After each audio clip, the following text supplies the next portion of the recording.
Hello everyone, my name is Bharat Tyagi, faculty of physics, PP Swani centre for excellence. Chapter हमारा चल रहा है magnetism and matter. और last time तक हमने सारा कंपैरिजन देखा था मैग्नेटोस्टैटिक्स और इलेक्ट्रोस्टैटिक्स के बीच में। मतलब जो इलेक्ट्रिक फील्ड के फॉर्मूले आते हैं फॉर इलेक्ट्रिक चार्ज, वो मैग्नेटिक फील्ड के लिए कैसे कन्वर्ट होते हैं, वो सारी चीज़ हमने देखी थी, उस पर क्वेश्चंस लगाए थे।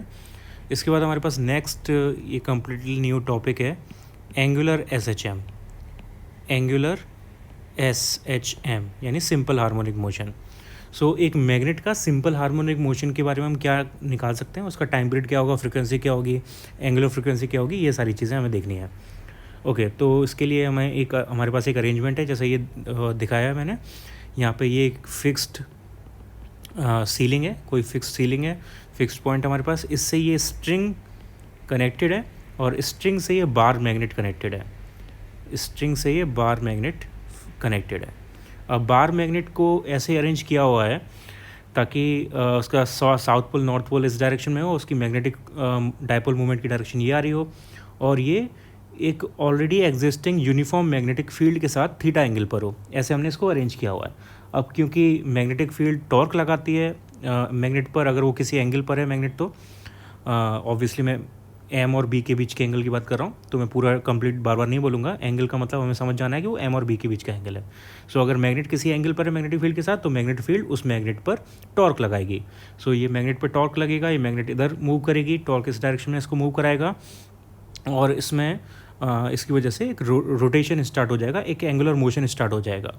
अब उस एंगुलर मोशन के लिए एस एच एम की कंडीशन कब आएगी ये हमें देखना है, और उसके लिए फिर टाइम पीरियड और फ्रिक्वेंसी वगैरह क्या निकलेगी वो हमें निकालना है। ये एंगुलर एस एच एम का टॉपिक है, और ये यूज़ होता है कुछ स्पेशल टाइप के मैग्नेटोमीटर्स में, जिसके बारे में मैं आगे बताऊंगा। जैसे एग्जांपल के लिए वाइब्रेशन मैग्नेटोमीटर एक टाइप का मैग्नेटोमीटर होता है, जिससे हम किसी भी मैग्नेट की मैग्नेटिक स्ट्रेंथ निकाल सकते हैं या मैग्नेटिक फील्ड निकाल सकते हैं। तो उसमें इस कंसेप्ट का यूज़ किया जाता है। उसका डायग्राम बेसिकली ये सेम होता है। तो अगर वाइब्रेशन मैग्नेटोमीटर पूछा जाएगा तो हमें ये सेम डायग्राम बनाना है। मैं आगे उसके बारे में और बताऊंगा।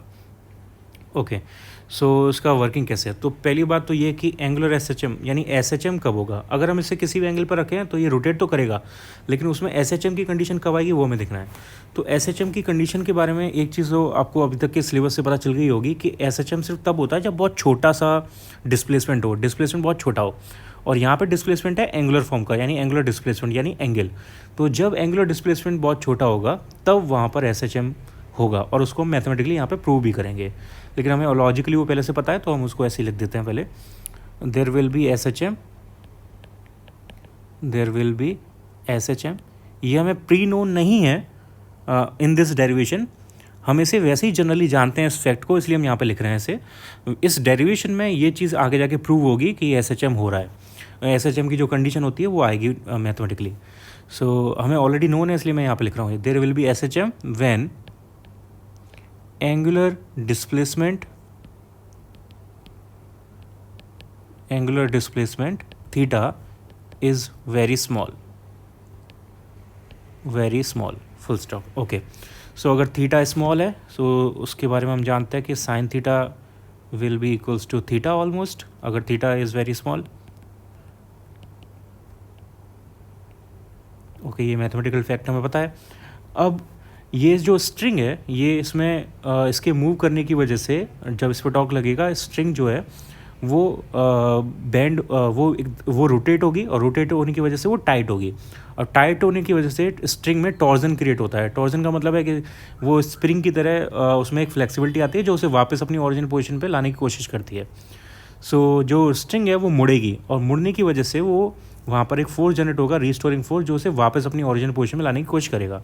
अब जो ओरिजिनल पोजीशन में लाने की कोशिश कर रहा है जो फोर्स, उसको हम बोलेंगे रीस्टोरिंग फोर्स या रीस्टोरिंग टॉर्क। अगर लीनियर मोशन है तो फोर्स लेंगे, अगर रोटेशनल मोशन है जैसे यहाँ पर है तो हम टॉर्क लेंगे। तो यहाँ पे जो फोर्स है जो वापस अपनी पोजीशन ओरिजिनल पोजीशन में स्ट्रिंग को और मैग्नेट को लाने की कोशिश करेगा, वो होगा रीस्टोरिंग टॉर्क। और वो रीस्टोरिंग टॉर्क मैग्नेटिक फील्ड की वजह से लग रहा है। तो ये मैग्नेटिक फील्ड की वजह से रीस्टोरिंग टॉर्क जो लग रहा है, उसका फॉर्मूला हम ऑलरेडी जानते हैं, होता है एम बी साइन थीटा। हम पिछले डेरिवेशंस में इसे निकाल चुके हैं। और क्योंकि ये रीस्टोरिंग है तो ये opposite to the external force काम कर रहा है, इसलिए ये निगेटिव होगा। रीस्टोरिंग हमेशा निगेटिव लिया जाएगा, ठीक है। तो ये टाउ जो है हमारे पास निगेटिव में आएगा, minus M B sine theta. ये हमारी इक्वेशन नंबर 1 हो गई। अब इसके बाद क्योंकि sine theta equals to theta है, तो यहाँ से हमारे पास टाउ इक्वल्स टू आ जाएगा minus M B theta, equation number 2. Okay, now we also know that the tau is equals to I alpha, general formula movement of inertia और angular acceleration के टर्म में टाउ का formula I alpha होता है. Equation number 3 हो गई. दोनों को इक्वेट कर देते हैं, सेकंड और थर्ड को. सो ये आ जाएगा minus M B theta equals to I alpha. So यहाँ से एल्फा प्रोपोर्शनल टू आ रहा है, alpha proportional to minus theta. Alpha को हम d square theta upon D T square भी ले सकते हैं. तो d square theta upon D T square proportional to minus theta. और ये कंडीशन होती है एस एच एम की. This is the condition for angular S H M. This is condition for angular S H M.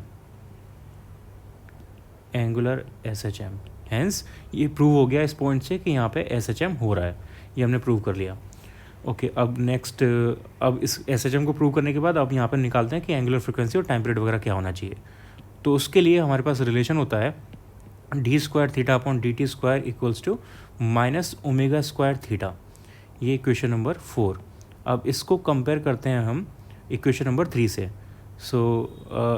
इसको compare करते हैं हम equation number ये 5 से. ये 4 कर देते हैं, ये 5 है. 5 और 4 को कंपेयर कर रहे हैं. बाय